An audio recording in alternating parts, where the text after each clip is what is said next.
Bonjour, bienvenue aux ateliers de stimulation du développement chez les enfants de 12 à 24 mois.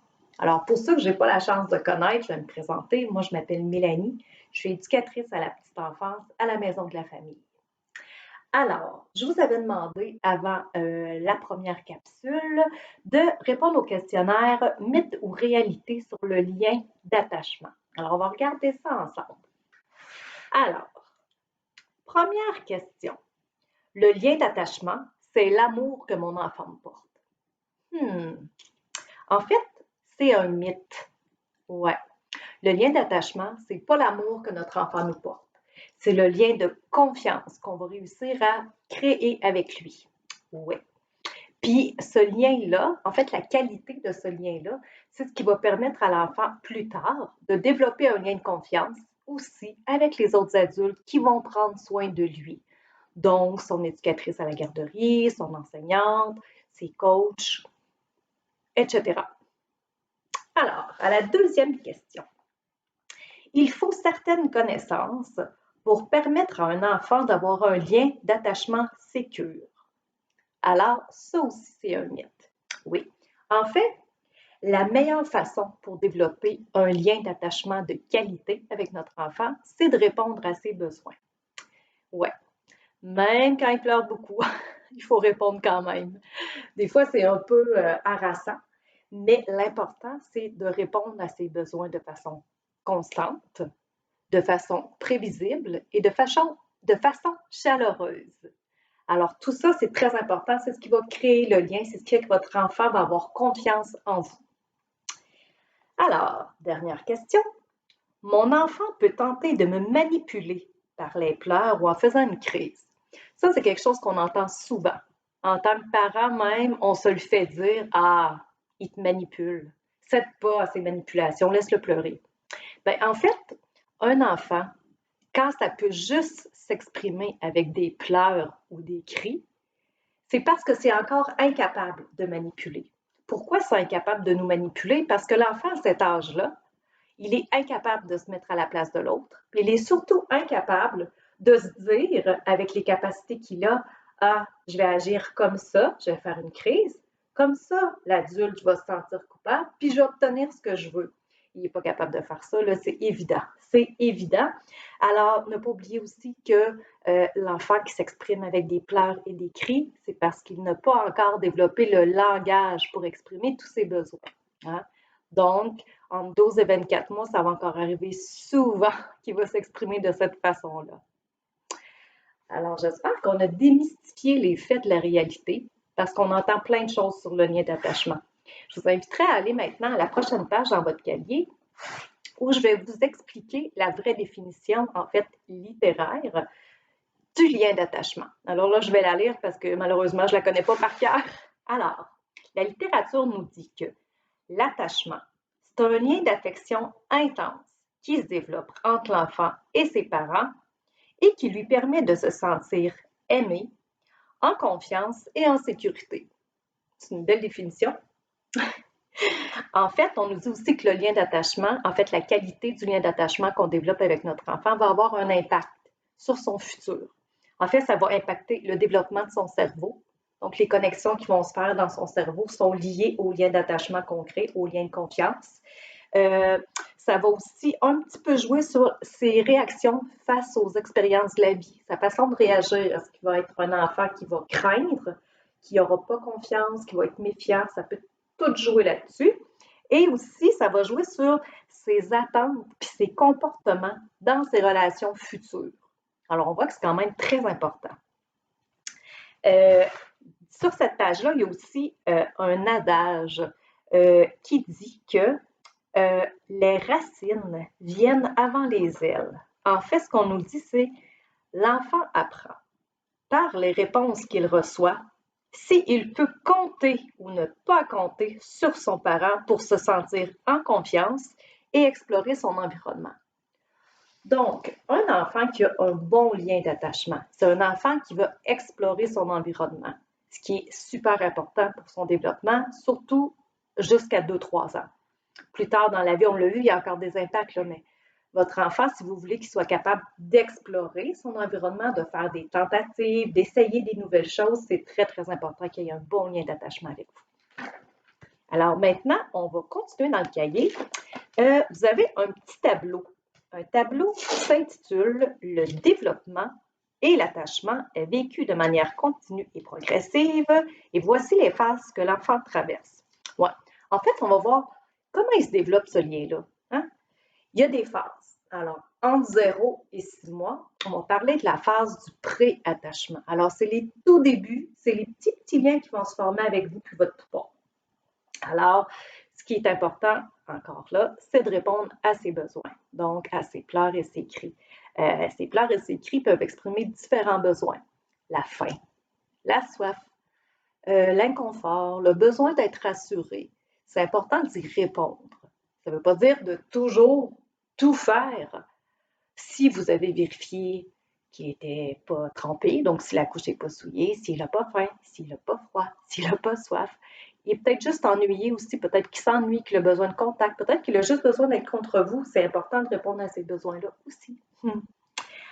Ensuite, vers 6 et 12 mois, c'est la phase de l'attachement définitif. Ça veut dire que là, les bases ont été mises, le lien va terminer de se créer.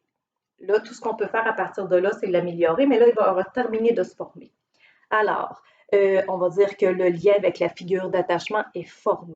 Pour lui, la figure d'attachement, bon, c'est souvent la maman, ça peut être le papa aussi, ça peut être les deux, mais le lien avec la figure d'attachement, il est formé. Pour lui, cette personne-là va représenter la sécurité.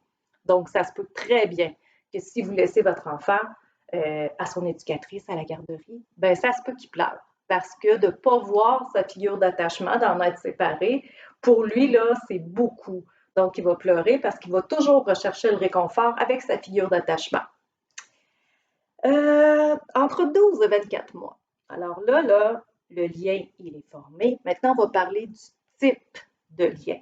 Est-ce que le lien, il est bon ou il peut encore s'améliorer? Encore là, tout n'est pas joué. Là. On peut toujours améliorer ce lien-là.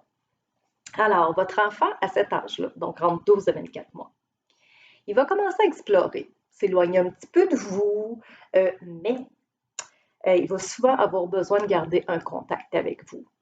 Souvent, ça peut être juste un contact visuel, entendre votre voix, venir vous toucher. Il va peut-être juste venir s'agripper un petit temps, puis il va continuer à explorer, faire des expérimentations, découvrir son environnement. Et c'est là aussi qu'on va parler du cercle de sécurité, parce que c'est un effet boule de neige. En fait, le cercle de sécurité, c'est l'enfant exprime des besoins. Bon, je réponds à son besoin. Donc, l'enfant est confiant que je vais répondre à ses besoins, puis le lien va se renforcer. Plus le lien se renforce, plus l'enfant va exprimer ses besoins et plus il va être confiant que je vais répondre. Donc, c'est ça le cercle de sécurité. Avec le temps, votre enfant, entre 12 et 24 mois, il va devenir de plus en plus sécure aussi. Donc, il va réagir de moins en moins fortement avec la séparation de la figure d'attachement. Puis, il va moins la rechercher aussi. Ça, il va peut-être être plus des périodes où ça va être correct. Il peut peut-être juste vous chercher puis savoir que vous êtes dans une autre pièce, ça va être correct aussi. Sa sécurité, elle commence à être bien ancrée. Alors, dans le tableau, c'est sûr, on a tout ça bien expliqué en détail. Mais là, c'est beau, on a vu les phases de l'attachement. Bon, c'est comment ça se développe. Mais dans le concret, là, comment je peux faire pour le favoriser, le développement de ce lien-là? Mais en fait, c'est quand même assez facile. C'est sûrement des choses que vous faites déjà au quotidien. C'est dans les petits gestes là, de la vie quotidienne que ça va le mieux. Quand ils sont poupons, ben, quand ils pleurent, on répond à ses besoins naturellement. On peut aussi le mettre à notre hauteur, mettre le petit siège d'appoint sur la table pendant qu'on mange. En fait, juste garder un contact avec lui visuel. Parler. Parler à votre poupon. Des fois, c'est un peu bizarre, on ne sait pas trop quoi lui dire. On se dit, ben, je parle tout seul, il ne me répond pas. Mais de lui parler constamment, ça va amener qu'il va se sécuriser et peut-être même réussir à se calmer lorsqu'il pleure et qu'il est en crise, juste avec le son de votre voix. Donc, qu'est-ce qu'on peut lui dire? Ben, en fait, on peut lui dire n'importe quoi de ce qu'on est en train de faire. Hein? Maman est en train de préparer ton biberon. Oui, t'as faim. Ah, tu commences à être fatigué, hein? Oui, on va aller en poussette. Lui parler constamment, c'est un très bon moyen. Euh, quand il est un petit peu plus vieux, on va parler qu'il est bambin, donc entre 1 an et 2, 3 ans, ben, on peut se servir des moments de la vie où on donne les soins à l'enfant pour développer ce lien-là. Donc, exemple, quand il est dans le bain. Bon, ben, tu sais, quand il est dans le bain, ben, je peux le chatouiller, on peut jouer à tap, tap, tap dans l'eau, je peux m'amuser à lui lancer de l'eau avec mes doigts, s'il réagit bien normalement. Euh, et aussi au changement de couche. Hein, le chatouiller, lui remonter les pattes, le brasser juste un petit peu. Juste, vous allez voir si l'enfant aime ça, il va rire. Et quand il rit, c'est une des premières réponses qu'on a comme parents, qu'il y a une réciprocité, que le lien il est bien installé. Là. Ensuite, on peut jouer avec lui. Hein. Il y a des jeux très simples qu'on peut faire, des tours de blocs, des jeux d'encastrement. Les jeux d'encastrement, c'est comme ça, quand on doit placer une forme. Mon Dieu, jouer à coucou. Ça, les enfants adorent ça, hein? Coucou! Et puis aussi, ce qu'on peut faire, c'est des comptines. Et là, dans votre cahier, je vous en ai donné 2 exemples. Alors, je vais me reculer et je vais m'installer avec mon bébé qui s'appelle Pupus Mapus. Alors, moi et Pupus Mapus, on va vous montrer, pardon, qu'il y a des gestes qu'on peut faire en même temps que les comptines. Alors, les gestes, au début, c'est nous qui les faisons. Puis après, l'enfant peut chercher à les imiter. Alors, je vais me reculer pour que vous voyez bien. Alors, la première chanson, c'est Ainsi font, font, font les petites marionnettes. Alors là, vous pouvez installer votre enfant en face de vous. Et là, c'est très simple. Vous prenez vos mains. Et là, je vais la chanter. Alors, ainsi font, font, font les petites marionnettes. Ainsi font, font, font 3 petits tours et puis s'en vont. Coucou! Et là, souvent, lorsqu'on fait coucou, c'est là qu'on a le rire, la petite risette, ça les amuse. Et là, plus on va le faire avec eux, plus ils vont chercher à le faire, et plus ça va être plaisant. La deuxième consigne que je vous ai laissée, c'est bateau sur l'eau. Celle-là, les enfants l'adorent parce qu'ils participent. Donc, vous vous installez comme ça. Vous placez votre enfant sur vos genoux, comme ça.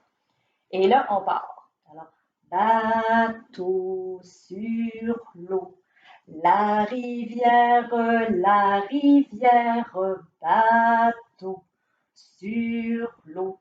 La rivière est plouf dans l'eau. Plouf dans l'eau! Et ça, les enfants adorent ça. Et même quand ils sont un petit peu plus vieux, puis que ça devient un petit peu routinier pour eux, là, cette comptine-là, on peut y aller de plus en plus vite. Il y a beaucoup de vagues. On peut les inviter aussi à être à côté ou en face de nous. Et puis là, on peut les inviter à se bercer durant la comptine, comme ça. C'est très bon pour eux. Alors, j'espère que les informations que vous avez reçues aujourd'hui vont vous aider. Puis je vous laisse en vous souhaitant de vivre des moments de qualité avec vos cocos. Puis j'ai le goût de vous dire, faites-vous confiance. Vous êtes l'acteur principal du développement de votre enfant. C'est vous qui le connaissez le mieux. Alors là-dessus, je vous dis à la prochaine capsule.